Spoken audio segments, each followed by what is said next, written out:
بەناوی خوای بەخشندەی میهرەبان جوانترین سڵاوتان لێبێت بینەران و بیسەرانی ئاسمانی پەیام بەرنامەی کاتژمێر حەوت خۆشحاڵم خوای پەروەردگار دەرفەتی پێبەخشیم لە ئەڵقەیەکی دوێ لە بەرنامەی کاتژمێر حەوت بە ئێوەی ئازیز و خۆشەویست شاد بووینەوە ڕۆژ بە ڕۆژ سات بە سات سعات بە سعات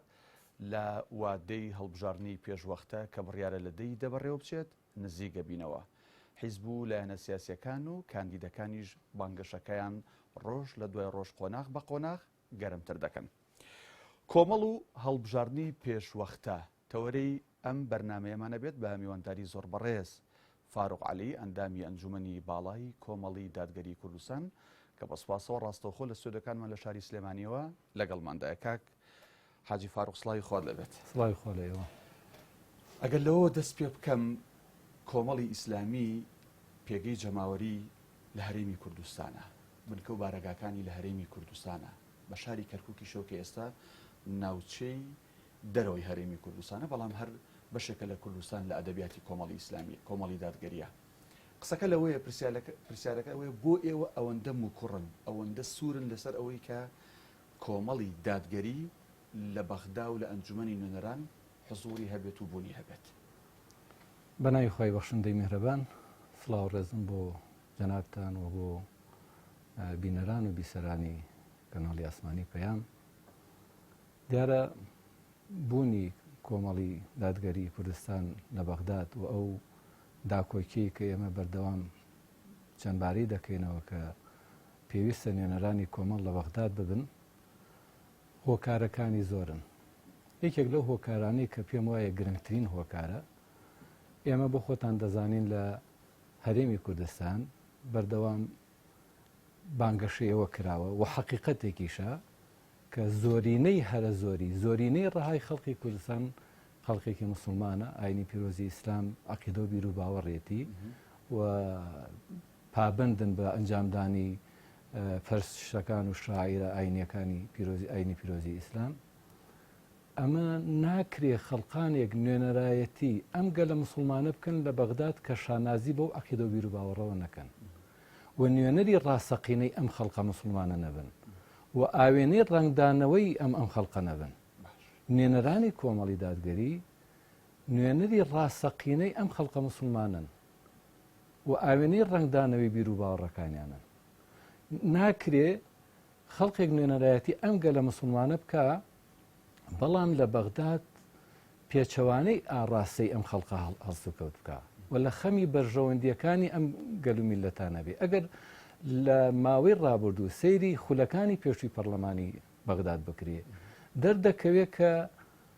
کێ داکۆکی لە مافەڕەواکانی ئەم هاوڵاتیانە کردووە، کێ لە خەمیان نابووە بە تەواوی چین و توێژەکانەوە، لە جوتیاران، لە فەرمانبەران،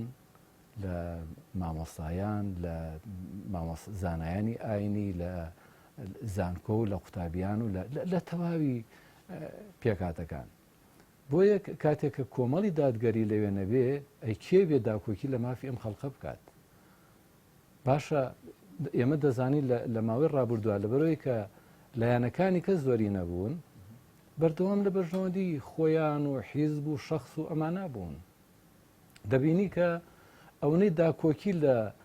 دیاریکردنی پۆستێک کراوە بۆی کە بدرێتە فلانە شەخص و زۆربەی کێشەی گرفتەکانی لەسەر دروست کراوە، ئەوە داکۆکی لەوە نەکراوە کە مافێکی هاوڵاتیان جێبەجێ بکرێ. ئەسڵەن ئەوە داکۆکی بەڵێ هەوڵ دراوە کە مادەی 140 لە دەستورا بچەسپێکە، ئەویش بە دەنگدان بوو هاوڵاتیان ڕۆڵیان گەڕاوە لە چەسپاندنی ئەو مادە، بەڵام دوای چەسپاندنی ئەو مادە مەگەر نەکراوە بەژێرەوە داکۆکی لێ نەکراوە. بۆیە بوونی نوێنەرانی کۆمەڵی دادگەری ضرورەتێکی حتمیە بۆ هاوڵاتیان، ئەگەر هەر هیچ خاڵێک نەبێ. وەکو وتم گرنگترین خاڵ بۆ ئەوەی ئیقامە حوجە بێ لەسەر هاوڵاتیانی هەرێمی کوردستان، حەیفە خەڵقانێک هەڵبژێرن کە نوێنەرایەتی ئەوان بکەن لە بەغدا تەمسیری عەقیدە و بیر و باوەڕی ئیسلامەتی ئەمان نەکەن. بۆ ئەوانەی لە ڕابردوو یا با بڵێن بە زۆر بەڕوونتر لایانی دەسەڵات لە هەرێمی کوردستان، ئەوانش خوان بە موسڵمانە زانیانی کەسیان خوان بۆ نازان کە موسڵمان نین. لەوانەیە ئەم ڕێی و بۆچوونە بگۆڕێ لە لای میلەتەکە لە کاتی هەڵبژاردنا بڵێن ئێمەش بەشێکین لەو مسلمانێتیە و مسلمانین بەڵام مەرجەکانی مسلمان بوون چییە؟ ئایا بە تەنها بە زمان بڵێ مسلمانن تەواو ئایا داکۆکی دەکات لە عەقیدە و بیر و باوەڕی ئەو خەڵقە؟ ئاخۆ لە خەمی ئەخلاق و خوڕەوشتی کۆمەڵگای کوردەواریە ئاخۆ لەو بڕگە و مادانەی کەوا دێنە پێشەوە بۆ مناقەشەکردن داکۆکی لێ دەکەن یان پشتی لێڵەکەن و بگرە دژایەتیشی دەکەن بۆیە ئەوەی کە داکۆکی دەکات لەم عەقیدە و بیر و باوەڕەوە لە مافی هاوڵاتیان بە شێوەیەکی گشتی نەک تەنها بڵێم لە خەڵقە مسلمانەکە و پابەندەکە بەبێ جیاوازی سەیری نەکردووە کە ئەمە ئینتیمای بۆ کێ و بۆ کێ نییە کاتێک کە دەبینی هاوڵاتیەک لە بەغدای کێشە و گیر و گرفتێکی بۆ دروست دەبێ نوێنەرەکانی کۆمەڵ بە ئەرکی خۆیانیان زانیوە کە بە دوواداچوون بۆ چارەسەری کێشە و گیر و گرفتەکانیان بکەن و کێشەکانیان بۆ چارەسەر زۆر باش هیچ لەو ڕخنانەی ئێوە لە نارە سیاسیەکانی خۆتان لە دوو حیزبی دەسەڵاتدار لە هەرێمی کوردستان ئەیگرن ئەوەی کێسە جەنابیشت فەرموود ئەوەیە کە دائیمەن ئەڵەن ئەوەندەی ئەوان هەوڵی پۆست و ئیمتیازاتی مادی ئەدەن بۆ خۆیان و بۆ حیزبەکان ئەوەندە لە خەمی میلەت نین بەڵام ئەوانی ژەڵەن خۆ ئەگەر تۆ پۆستت نەبێ لە بەغدا سەرۆک کۆمار و سەرۆک وەزیر و جێگری سەرۆک وەزیر و چوزان ئەمانت نەبێ ناتوانی دیفاعەکەی لە میلەتەکە پرسیارەکە ئاوایە کۆمەڵی دادگەری پەرلەمانتاری هەیە و پۆستی حکومی نییە ئەم قسەی ڕاستە ئەگەر پۆستی حکومیت نەبێ ناتوانی خزمەتکەی بێگومان ڕۆڵ دەگێڕێت ئەمە زۆر جارێ بەداخەوە لەبەر کەمی نوێنەرەکانمان لە بەغداد کە ئەوەش هۆکارەکەی بۆ ناگەڕێتەوە ئێمە خۆمان تاوانبار بین بۆ کەم دەهێنین بەردەوام هۆکارەکەی ئەوەیە بەداخەوە هاوڵاتیان لە بری ئەوەی کە پشتمان بگرن و پشتیوانیمان لێ بکەن بۆ ئەوەی پەرێزمان زیاتر بێ نوێنەرەکانمان زیاتر بن حتمما لە ناو حکوومەتیشە و لە نێوان پۆستە جیاوازەکانی حکوومەتە ئێمە نوێنەرمان ببێ ڕۆڵمان زیاتر دەبێت بەڵام کاتێکە لە حکوومەتانەبی بە بەشداریکردنت لە حکوومەتدا بە پێی ژمارەی نوێنەرەکانت بێت لە ناو پەرلەمانە بێگومان ڕۆڵێک کەمتر دەبێت ئێمە ئێستا ڕۆڵەکەمان تەنها لە چوارچێوەی پەرلەمان و یاسادانانە یان ئەگەر توانایەکی شخصیان هەبێت لەگەڵ بەرپرسانی حکومیە ڕۆڵێک بگێڕن ئەگەر نا لە بەروی کە ژمارەکە کەمە ئەو ڕۆڵە بە شێوەیەکی گشتی نەگەڕاوە ئێمە دەمانوێت ئەو ڕۆڵە ڕۆڵێکی حەقیقی بێ لە بری ئەوەی کە تەنها پارتی یانێکێتی نوێنەرایەتی گەلی کورد بکەن و لە ئەسلیشان نوێنەرایەتێکی ڕاستەقینە نەکەن بەڵکو نوێنەرایەتی خۆیان و حیزبەکان و شخص و بنەماڵە دەکەن و هاوڵاتیانیش بۆ خۆیان ئەوە دەزانن لە کوای کێشەی گرفتێک چارەسەر کراوە کاتێک کە خەمی هاوڵاتیان بێ بەڵام ئەو کاتێک کە دێتە سەر پۆست و بەژەوەندی شخصەکان دەبینی لە حکومت دوور دەکەونەوە کێشە گرفت بۆ کابینەکە پێک دەهێنرێ لە چ کابینەیەکە لەسەر پۆستێکی ویزاری نەبووە کاتێکە لەگەڵ سەرۆکی ئەنجومەنی وەزیرانیان لەگەڵ بەرپرسێکی حکوومەتی ناوەندی کێشە دروست کراوە هیچ شتێک نەبوو لەسەر پرسەنەتەوە یەکان بێ لەسەر پرسە نیشتمانیەکان بێ بڵێن ئێمە لەسەر ئەم پرسە نیشتمانیە لە حکومەت پاشەکشە دەکەین یان مشارەکە ناکەین بەڵام تەواوی داخوازیەکان لەسر پۆستێک بۆ شخصێک بۆ فلانە کەسێک بۆ ئەوەی کە پۆستێکی پێ بدرێ بەڵام لەسەر پرسەنەتەوەی و نیشتمانیەکان و بەژەوەندی هاوڵاتیان پێم وانە هیچ قسەیە کرابێ و هیچ داکۆکیە کرابێ زۆر باشە کاک حاجی فاڕۆق جەنابەت فەرموود ئێمە ئەمانوێ ئەو پەرێزەی هەمانە فراوانتر ببێ گەورەتر ببێ و نوێنەرەکانی ئێمە لە بەغدا و لە پەرلەمانی کوردستانیش تەنانەت زیاتر بنەوەی هەیە پرسیارێک ئەگەر بکرێ ئەندامان و دۆست و دەنگدەر و لایەنگری کۆمەڵ بیکات یان خەڵکێکی دەرەوە هۆکار چێ لایەنە ئیسلامیەکان بە شێوازێکی گشتی لەم حەجمەیان یعنی ئەسە بۆ نوەگە کۆمەڵی دادگەری وەرگری بەرزترین ڕێژەی 3 کورسی وە لە ئەنجومەنی نوێنەرانی عێراق 3 کورسی 2 کورسی ئەمە خەتای کۆمەڵە یان خەتای جەماوەر و دەنگدەرە لە ڕاستیا دەبێ ئەمە بە جۆرێک لە بابەتەکە تێبگەین کۆمەڵی دادگەری پێکهاتووە لە کۆمەڵی ئەشخاص کە خەمی ئەم میلەتە چ لە ڕووی نەتەوایەتیوە چ لە ڕووی نیشتمانیوە چ لە ڕووی ئاینیەوە لە کۆڵیان گرتووە نابێ گلەیی و سەرزەنشتی ئەمانە بکرێ کە ئەم خەمەیان لە کۆڵ گرتووە دەبێت گلەیی لەوانە بکرێت کە نایەن دەستبار لەگەڵ ئەمانە بگرن ینی ناکرێت تۆ شەو ڕۆژ بخەیتە سەرکار و شەو نخونی بکێشی تەکلیف بکەی لە سەنگەرەکانی پێشەوەی ڕوبەڕووبوونەوەبی لە ڕووی خەباتی مەدەنیەوە بەڵام بەڕێزانێکی کە بە هەر پاساوێک بێ نێن پشتگیری و پشتیوانیت بکەن، نێن لە کاتی دەنگدانا مشارەکەی ئینتیخابات بکەن، سبەینێ سەرزەنشتی تۆ بکەن کە بڵێن بۆچی کەمەتێنە. من توانیمە خەباتێکی سیاسی بکەم، خەباتێکی مەدەنی بکەم، بە تەنها تاکەکانی ئەندامانی حیزب ناتوانن ئەم خەمە لە کۆڵ بگرن. ئەگەر هاوڵاتیان نێن لە ماوەی 4 ساڵ جارێکە پشتگیری و پشتیوانیان بن.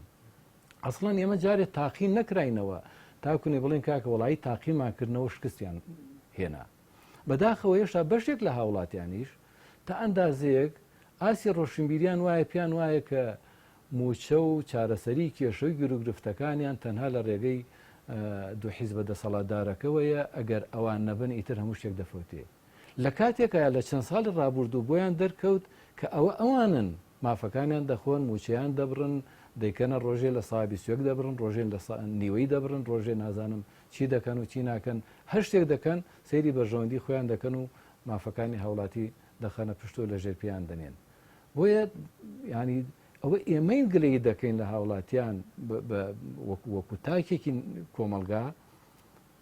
ئیسلامیەکان پێویستیان بە پشتگیری و پشتیوانی ئەوان بێ بۆەوەی لەوێ نوێنەری ڕاستەقینی ئەوان بن. بە دوو پەرلەمانتار و سێ پەرلەمانتار و ناتوانن داخوازەکانی ئەوان بگێنن، چونکە شمشێریان بە ئەو دەبڕێت چەندێ نوێنەریان هەیە. ئەگەر ئێمە نوێنەرەکانمان زیاتر بێ و کاتت دەبینن کە ئێمە چەندێک دەتوانین ڕۆڵ بگەڕین وەچی ڕۆڵمان گەڕەوە. ئێمە دوو نوێنەرمان هەبوو بە ئەندازەی 20 نوێنەر ڕۆڵ و کاریگەریان هەبێ، بەڵام باشە ئەگەر ژمارەکەمان زیاتر بێت دەتوانێت چەندێک کاریگەری و ڕۆڵمان هەبێ. بۆیە من داخوازیم لە هاوڵاتیان ئەوەیە، هاوڵاتیانی بە شەرەف بە تەواوی ئینتیما و بیر و وەچوونەوە. ئێمە ئەو ئەرکەما خستۆتە سەرشان کە بەردەوام لە خەمی ئاین و ئەخلاق و خوڕەوشت و بەرژەوەندیەکانی هاوڵاتیان نابین، لە خەمی نیشتمان نابین. ئەوەی کە لەوانمان داوایە کە پشتگیریمان بکەن لە ڕۆژی دەنگدانا پشتگیری و پشتیوانیمان بکەن تا گونەی ئەگەر ئەوان بۆ یەک ڕۆژ بۆ ئێمە بن، ئێمە بۆ ماوەی 4 ساڵ بۆ ئەوان دەبین، لە خزمەتیانە دەبین و ئەرکی سەرشانی خۆشمان و منەتیش ناکەین. زۆر باشە کاک حاجی، دیمەنێک ئەگەر ینی وەکو وێنەیەک بیخێنە بەرچاوی خۆمان زۆران بێت لە نزیکەوە ئاگاداری ئێمە دەستگای خێرخوازیمان هەیە لە کۆمەڵی دادگەریە. خەڵکانێک چ لە پیا و چ لە ئافرەت دێنە ئەم دەستگایانی ئێمە پارە و سەدەقە و خێراتەکانی خۆیانە بەخشن بەم دەستگایانە، سیقیان بەم دەستگایانە و بە کۆمەڵی دادگەریە کە ئەم پارەیە گاتە شوێنی خۆی کە ئینتیمای حیزبیان ینی ئینتیمای کۆمەڵ نییە. تەنانەت لەوانەیە ئافرەتێک بێت سەرپۆش بەسەریش نەبێت بۆ نمونە ئیلتیزاماتێکی دینیشی نەبێت، بەڵام موسڵمانە و باوەڕی بە خێر و سەدەقە هەیە. قسەکە لەوایە ئەم تاکەکەیە سیقی بە کۆمەڵ هەیە، پارەکەی ئەیاتێ بیگەنە دەستی مناڵێکی بێباوک هەژارێک فەقیرێک. بۆ ئەم متمانەی لا دروست نەبووە لە ڕووی سیاسیەوەش متمانە بە ئێوە ببەخشێ و دەنگەکەی خۆی بە ئێوە تا نوێنەرایەتی بکەن. ئەوەش بەداخەوە تا ئەندازەیەکی زۆر لەوانەیە بگەڕێتەوە بۆ ئەوەی کە هاوڵاتیان دەبێت ئەو هۆشیاریان هەبێ. ئێمە کاتێک کە نوێنەرەکانمان لە حکوومەتی هەرێمی کوردستان بەشداری کردووە، باشترین نمونەی حکومداریان کردووە. ناکرێ هاوڵاتی متمانەی بە من هەبێ بە ئۆرگانەکانی کۆمەڵ هەبێ کە هاوکاری و سەدەقەکەی خۆی بداتە کۆمەڵ کە دەزانێمە دەستێکی ئەمینە و دەگاتە شوێنی خۆی و ئاسەوارەکەشی دەبینێ. ئەوەتانێ خان و بۆ فەقیر و هەژار دروست دەکا، سەرپەرشتی مناڵی بێ باوک دەکا، نەخۆشخانەی دامەزراندووە کە دەتوانم بڵێم بەبێ جیاوازی هاوڵاتیان سوودی لێ وەرگرتووە. ئەمەی وەکو بەچای خۆی بینیوە، بەڵام خۆ حکومداریەکەشمانی بەچای خۆی بینیوە. لە ڕۆژگارێکە وەزیری ژینگەی بینیوە، دەستەی پاراستنی ژینگەی بینیوە، دەستەی مینی بینیوە، وەزیری کشت و کاڵی بینیوە، ڕۆژگارێکی ئیسلامیەکان وەزیری داد و وەزیری ئەوقاف و ئەمانە بوون. ئەم حەقیقەتانیان بینیوە، دەزانن لە ڕووی حکومداریەوە لەوانیکە باشترن. ینی ناکرێت تۆ وەزارەتی ئەوقاف بۆ نمونە بە نمونە بهێنینەوە کاتێک کە یەکێک کە دەبێتە وەزیری ئەوقاف و لە حیزبێکی ئیسلامیەوە دەچێ کە هەموو مامۆسایان لە سایە ئاسوودە و کامەران بوون و مرتاح بوون لە کاروباری خۆیان و کێشەی گرفتیان بە دروست نەکراوە، لەگەڵ وەزیری ئەوقافێکە کە لە حیزبێکی کە بەیەکی بەشوپێنی پێ دوابێ ئەم سەرکەوتوترە، یان وەزیری کشت و کاڵەکە یان وەزیری دادەکە و وەزیری ژینگەکە. بۆیە ئێمە لە ڕاستیە بۆ خۆمان دەبێ ئەم ڕۆڵیان زیاتر زەق بکەینەوە بۆی هاوڵاتیان ئەم حقیقەتە ببینن پێمانوانە بێ وەزیرەکەمان لە پێناوی خوا کاری کردووە و پێویست ناکا باسیکەین چونکە گە بەردەوام باسی نەکەی لە یادەوەری خەڵک دەچێتەوە و پاشانش دەبێت هاوڵاتی هۆشیاری هەبێ ئەم جیاوازی دروست بکات من بە یەک وەزارەت لە کابینەی فلانە بەشداریم کردووە ڕۆڵی ئەو وەزارەتە بەرز نرخێنراوە و هەرچین و توێژە سەر بە وەزارەتە بوون شایەتی سەرکەوتنی بۆ دەدەن ئەی باش ئەگەر لە بری یەک وەزارەت من سێ وەزیر و چوار وەزیر ئەسڵن کابینەکەی نی ئێمە بێ کە ئێمە بەردەوام حیزبایەتی و سیاستکردمان بۆ ئەوەیە جارێکی کە ئەو حکم و دەسەڵاتە کە ساڵەهای ساڵە خەڵکی دەچەوسێنێتەوە و زۆر مستەمیلەکە ئێمە ببینە حاکم لە وڵاتە و بۆ شێوازی کە ئیداری وەزارەتێکمان داوە ئێمە بۆ شێوازە سەرکەوتنە ئیداری تەواوی کابینەکە بەشێکیشی ناکەوێتەوە بۆ کەم تەرخەمی خودی کۆمەڵ قیادەی ئەندامی کادری ئۆرگانەکانی کە گوتارێکی وای نەبووە خەڵک جۆرێک لە ئەمانی هەبێ بۆ نونە لەوەی بترسی ئەگەر ئەم ئیسلامیانە دەسەڵات بگرن دەستکە دژەکانمان نارە سیاسەکانمان وا پێ ناسیان گرتوین کە ئیتر کۆمەڵگەیەکی داخرا و ڕەش دروستەکان بەداخەوە ئێمە لە دەوروبەرمانە کۆمەڵی گروپ و دەستە دروست بوون کە بەناوی ئیسلامەوە تا ئەندازەیەکی زۆر ئیسلامیان ناشرین کردووە ئەوە وێنایەکی ناشرینی داوەتە تەواوی ئەحزابی ئیسلامی ئەوەی کێکە لە هۆکارەکان هۆکاری کەش کە باسم کرد بەشێکی لەوەی خۆمان نەمانتوانی بێ ئەو شێوازە حکومداریە سەرکەوتوی کە ئیسلامیەکان لە ماوەی کابینەکانی ڕابردووە بە جیاوازی ئەحزابەوە لە کابینەکان پێشکەشیان کردو نەمانتوانی بە نیشانی خەڵقی بدەین و تا ئەندازەیەک لەوانەیە ئەو کەم تەرخەمێش بۆ خۆمان بگەڕێتەوە تە سێ لایەنەیە لایەنێکی ئەوانەی کە بەناوی ئیسلامەوە هەنگاوی زۆر ناشرینیان ناوە کە ئیسلامیان ناشرین کردو و هۆکارێک بن بۆ ناشرینکردنی مسلمانان کەم تەرخەمی خۆمان تا ئەندازێکی زۆر بەداخەوە هەندێکیشی بۆ نەبوونی هۆشیاری لای وڵاتیان دەگەڕێتەوە زۆر باشە کاک حاجی ئێستا کاسبێکی ناو بازار فەرمانبەرێک مامۆستایەکی ئاینی مامۆستایەکی زانکۆ هەموو ئێستا بە جۆرە لە جۆرەکان گرفتی هەیە لەگەڵ ئەم دەسەڵاتەیە ئەگە من پرسیاری ئەوان لە تۆ بکەم بەشداریکردنی ئەو چین و توێژە جیاوازانە لە هەڵبژاردنە چی لە ژیانانە گۆڕێتەوە وەڵامت چییە؟ جاری یەکەم بەشداریکردنی هاوڵاتیان بۆ خۆیان دەتوانم بڵێم مافیکە و دەبێت مافیەکانە بەشداری بکەن بەڵام هەمومان گلەی و گازندەمان هەیە لەسەر ئەو شێوازی حکومڕانیەی چ لە عێراقا هەیە چ لە هەرێمی کوردستانە هەیە و هەمووشمان داکۆکی دەکەین لەوەی پێویستە بە گۆڕانکاری بکرێت باشە ئەگەر مشارەکەی هەڵبژاردن لە ئێستا نەکەین بۆ گۆڕانکاری بەدیلەکەمان چییە؟ لە بارودۆخی ئەمڕۆ خەباتی شۆڕژگێری و چەک و سەربازی چارەسەرە من وەکو گلەی نایڵێم بەڵام باشە ئەگەر سبەینە خەباتی چەکداری دەستی کرا بۆ گۆڕانکاری خەڵکێک ناڵن کاکەیسا مۆدێلی خەباتی چەکداری و هێز و ئەسکەری نەما و سەردەمی خەباتی مەدەنی و پەرلەمانتاری ئەوانەیە باشە هاوڵاتیەک بەڕێزێک مامۆسایەکی زانکۆ قوتابیەک خوشیەک بەڕێزێک ئەگەر ئامادە نەبێت لە خەباتێکی مەدەنیا لەگەڵم بێت پێی وابێ گۆڕانکاری دروست ناکا باشە لە هێزی سەربازی و خەباتی شۆڕژگێری و چەک و ئەو جۆرەشتانە دەتوانێت لەگەڵ بێ کە دوجار کوشتن و خوێنی تێدەکەوێت کوشتن و خوێنی تێدەکەوێت و ماڵوێرانی و ئەمانەی تێدەکەوێت بۆیە هاوڵاتیان کاتێک کە باوەڕیان وایە دەبێت گۆڕانکاری بکرێ باشترین وەسیلە بۆ گۆڕانکاری ئێستا بەشداری لە انتخابات چونکە سەردەمی شۆڕشی چەکداری ئەوانە پێم وایە بارودۆخەکە چارەسەر ناکە سێری ئەفغانستان نەکەین چونکە ئەفغانستان بارودۆخێکی جیاواز لەوانەیە لە هەلومەرجێکی جیاوازە ئەو بارودۆخی هێنابێتە بێگومان دانوستان و توێژ و ئەوانە بووە باشە ئەگەر انتخاباتەکە نەکرێت و مشارەکە نەبێ بەچی گۆڕانکاری بکەین مەگەر انقلابات بێ انقلابات دەبێتەوە لە دام و دەستگای سەربازی حکومی هابی بۆی بتوانین انقلابات بکەیت تو لێشە ئیسلامیەکان لە هیچ کوێنین و لە هیچانین دەبێتەوە ڕێخۆش پێ بەوەی کە لە پۆستە حساسەکانە وجودە هەبێ بۆی کاریگەری دروست بکەیت کاتێ دەتوانی لە ناو پۆستی حکومی پەرلەمانیا ببی کە نوێنەرەکان لە پەرلەمان بن و هاوڵاتیان پشتگیری و پشتیوانت بکەن دەنگت پێ بدەن بۆی من جاری کە داوا دەکەمەوە لە هاوڵاتیان ئەوەی کە پێی وایە بەشداری لە ئینتیخابات گۆڕانکاری دروست ناکە دیسرانەوە بە شێوەیەک لە شێوەکان خزمەت بە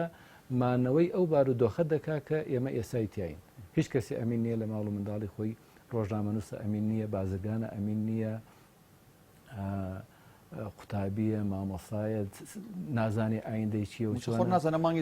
موچە نازانی موچە دەدرێیان نادرێ ئەوەتانێ هەرچۆنێ بڵێن لەوانەیە قەناعەت بکەین تاکوونە ئینتیخابات بارودۆخەکە بۆ تێ دەپەڕێ. ئەی دوای ئینتیخابات ئایا ئەم ئیتفاقیە وەکو خۆی دەمێنێتەوە یان نامێنێتەوە؟ باشە بارودۆخی ژیانی خۆمان وایە، ئەی ئەخۆنەوەی ئایندەمان بارودۆخەکەی چۆن بێ. لەبەرەوە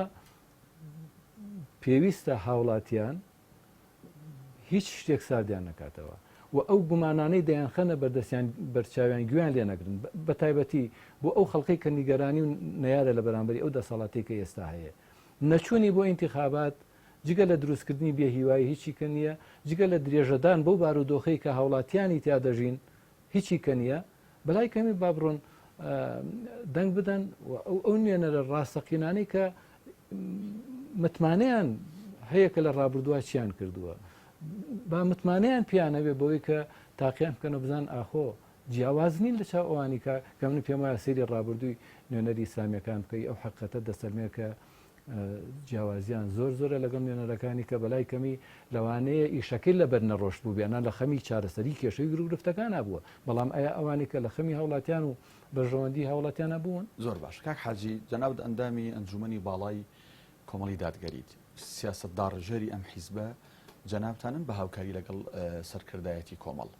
لە فەرهەنگ و بیرکردنەوە و استراتیژی کۆمەڵی دادگەریە بەدیلی هەڵبژاردن چییە؟ باسم کرد بەدیلی هەڵبژاردنیان دەبێتەوە ئێمە مادەم ئیرادەیەکمان هەبێت کە بمانەوێت لە ئایندا ببینە حاکمی وڵات دەبێت ئەو ڕێوشێنانەی کە پێویستە بیگیرێتە بەر لە بەرچاوت بێ. لە ڕابردووە خەباتی چەکداریمان کردو و بارودۆخێکی جیاواز هاتۆتە ئارەوە ئێمە خەباتی چەکداریمان وازیە ناو دەستمان کردو بە خەباتی مەدەنی و هەمووشی دەستخۆشی لێ کردین و تا ئەندازەیەکی زۆریش سەرکەوتوو بووین. بەداخەوە کۆمەڵە خەڵقانێک هاتن گومانێکیان قسە ناو هاوڵاتیان بەوەی کە مۆدێلی حیزبایەتی بەسەر چووە. باش ئەگەر مۆدێلی حیزبایەتی بەسەر چوو بێ ئەی چ مۆدێلێکەیە؟ ئەی کێ حکم دەکا و دەسەڵاتی جێبەجێکردن و یاسادانان و دادوەری کێ ئیداری دەدا؟ هەروە لە خۆوە خەڵکێک نابێ ئیداری وڵاتە بدەن دەی لە وڵاتە بەبێ حیزب ناتوانانی بگەیتە ئەو شوێن ئەتێ بڵێ بەدیلی هەڵبژاردن هەر هەڵبژاردنە وەسیلەیەکی کە نییە وەکوتم یان دەبێ خەباتی سەربازی شۆڕگەڕی بێ یان دەبێ ئینقلابات بیان ئینتیخابات بێ. ئینتیخابات باشترین وەسائلی مەدەنیە کە هەموو چین و توێژەکان ئازادانەتیا بەشداری دەکەن و ئەوەی کە حەز و ئارەزی خۆیەتی دەنگی پێدەدا ئەوەی کە متمانەی پێدەبەخشێ هەمووشمان تیا بەشداری دەکەین. بۆیە جارێکی کە داوام لە هاوڵاتیان وایە هیچ شتێک ساردیان نکاتەوە بۆ بەشداریکردن لە ئینتیخابات و هەڵبژاردن چونکە بەدیلی هەڵبژاردنمان نییە جگە لە هەڵبژاردن خۆی نەبێت. زۆر باشە. ئێمە ئێستا ئەتوانم بڵم دوو توێژ لە دەسەڵات یا لە خەڵکمان هەیە. توێژەگەوەی کە ستەمەکە توێژەگەوەی کە ستەمی لێکراوە.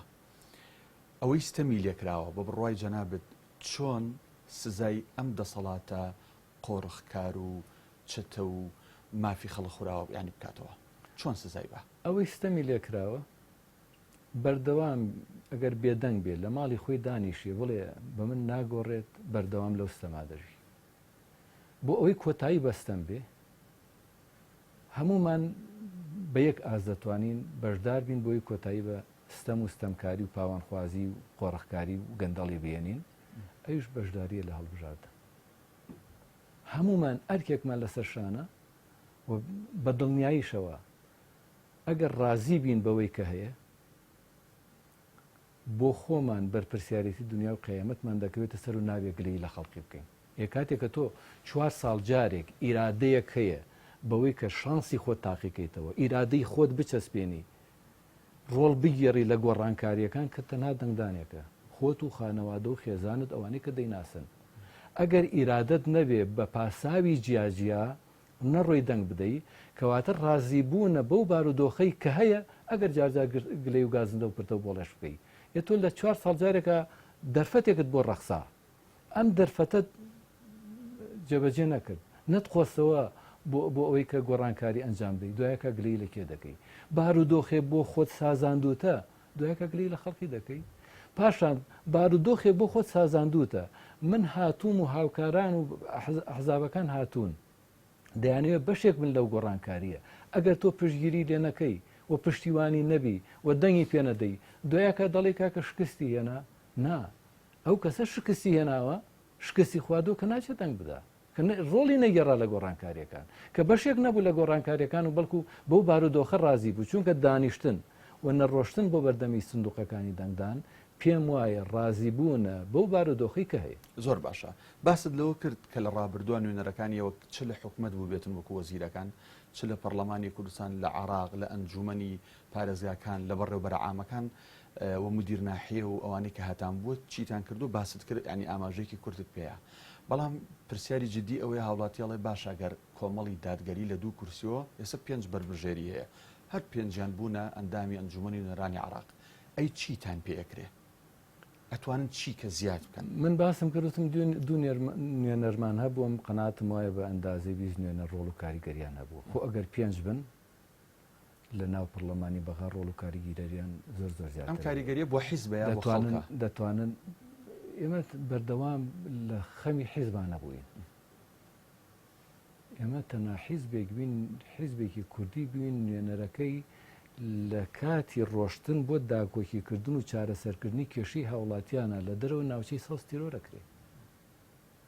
نوێنەرەکانمان لەوانەیە زۆرترین گلەی و گازندە کە لە نوێنەرەکانی کۆمەڵ هەبێ ئەندامانی کۆمەڵە چونکە بەردەوام نوێنەرانی کۆمەڵ ئەوەنەی لە خەمی بەرژەوەندی هاوڵاتیان و کێشەی گرروگرفتەی نەتەوە و نیشتمان و عقیدە و بیر و باوەڕی کۆمەلگا بوون ئەوە لە خەمی تاکە تاکەی ئەندامانی کۆمەڵان وەکوتم زۆربەی گلەی و گازندەکە لەوانەیە زۆر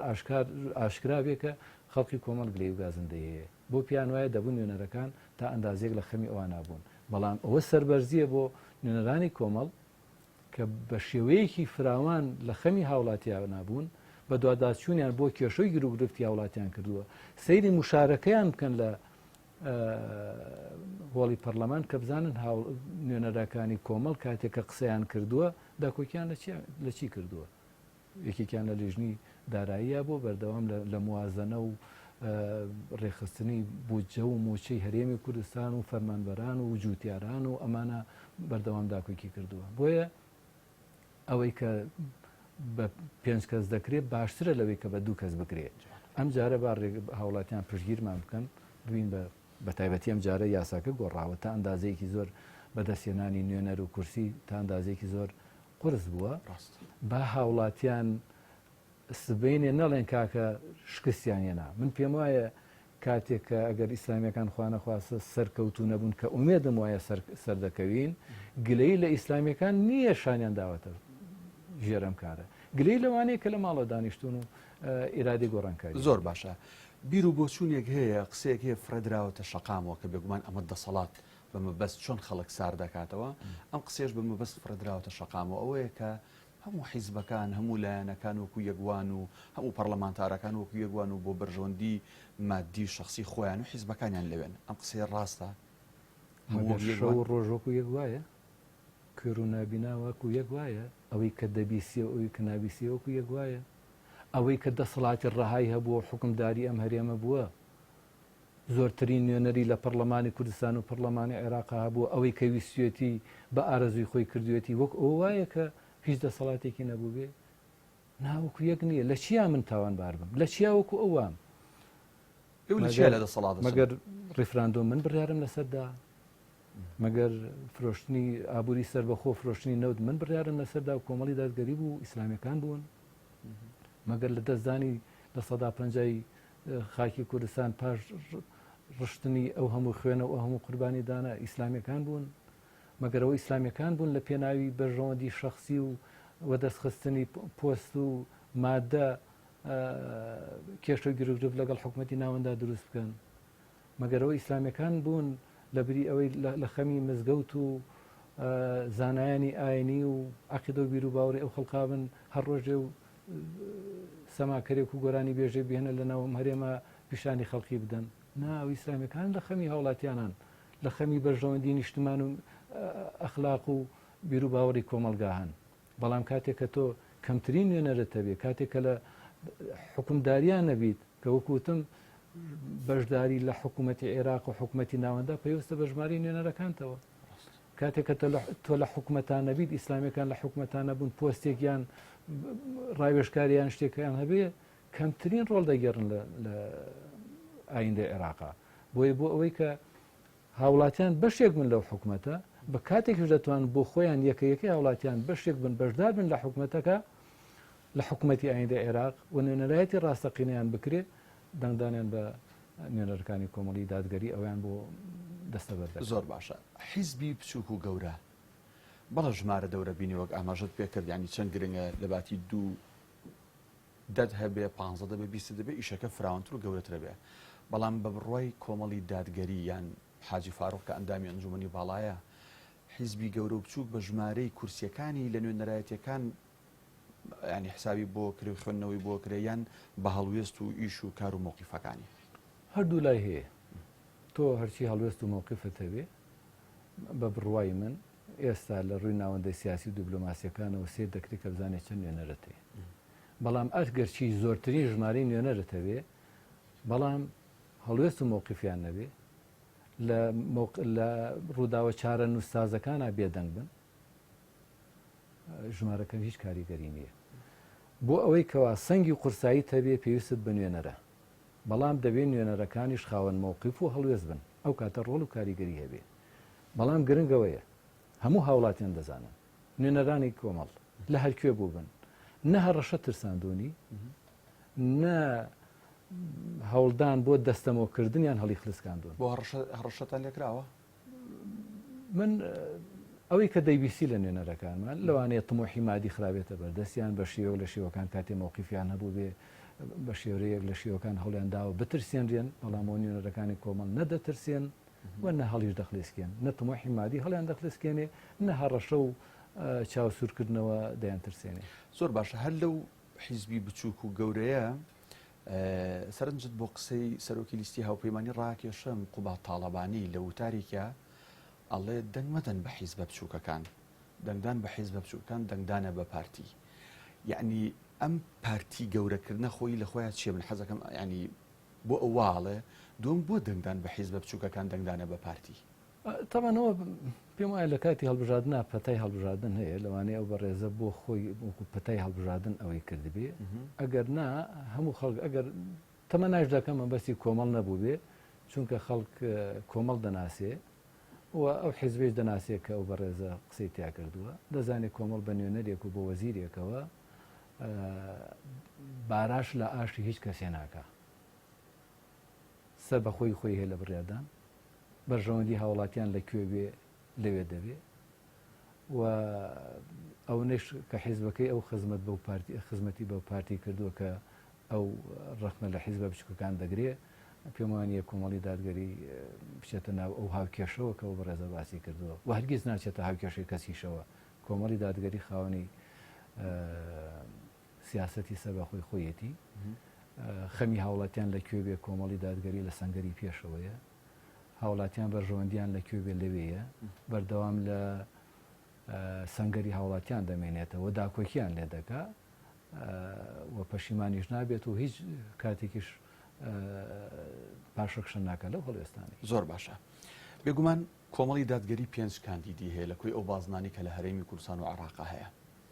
لێرە و لەوێ بیستین کاک حاجی ینی زۆر بە بەڕوونی سعدی ئەحمەد پیرەندای مەکتەبی سیاسی یەکێتی لە لێدوانێکە ئەڵێ لەو بازنانەی کۆمەڵ